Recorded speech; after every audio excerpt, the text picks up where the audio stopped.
الم تر ان اللہ یعلم ما فی السماوات و ما فی الارض، کیا تم نہیں دیکھتے کہ اللہ تعالیٰ تو جانتا ہے جو کچھ بھی ہے آسمانوں میں اور جو کچھ بھی ہے زمین میں۔ ما یکون من نجوا ثلاثۃ الا هو رابعهم، نہیں ہوتے کبھی بھی تین آدمی سرگوشیاں کرتے ہوئے مگر یہ کہ ان کا چوتھا اللہ ہوتا ہے۔ جماعتی زندگی میں ایک بڑا فتنہ پیدا ہو جاتا ہے کہ گروپ بندی ہو جائے، اور پھر وہ گروپس جو ہیں خفیہ جو ہے چیبے گوئیاں شروع کر دیں۔ ایک جماعت ہے، اس جماعت میں ظاہر بات ہے اختلاف رائے بھی ہو سکتا ہے،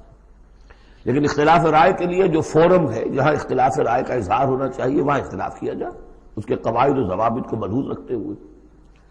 اس کی بجائے پرورٹڈ ذہنیت جو ہوتی ہے، تخریبی ذہنیت ہوتی ہے،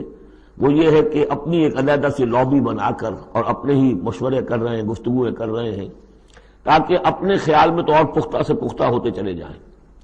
اگر عام ڈائیلاگ ہو تو اس میں تو پورا موقع ہوتا ہے کہ آج آپ کو کوئی خیال آیا ہے لیکن کل آپ کو اس کی غلطی آپ پر واضح ہو جائے، اور جو دوسرا خیال ہے آپ اس کے قائل ہو جائے کہ نہیں وہ بات واقعی میری سمجھ میں نہیں آئی تھی، اب سمجھ میں آ گئی ہے۔ لیکن اگر اس کی بجائے اوپن ڈائیلاگ کی بجائے اگر یہ خفیہ سرگوشیاں شروع ہو جائیں تو یہ گویا کہ پھر اس جماعت کے لیے یہ ایک بہت بڑا سمجھیے کہ سم میں قاتل ہے، زہر ہے، مہلک زہر ہے۔ تو اس کا ذکر ہو رہا ہے۔ ما یکون من نجوا ثلاثۃ، جب کئی علیحدگی میں اور خفیہ مشورے کرتے ہیں تین افراد، الا هو رابعهم، اللہ تعالیٰ ان کے ساتھ موجود ہوتا ہے چوتھا،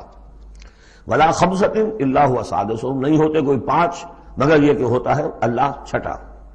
ولا ادنی من ذلک، ادنا کیا ہوگا، دو ہوں گے ثلاثہ سے نیچے تو ان کے ساتھ تیسرا اللہ ہے، ولا اکثر،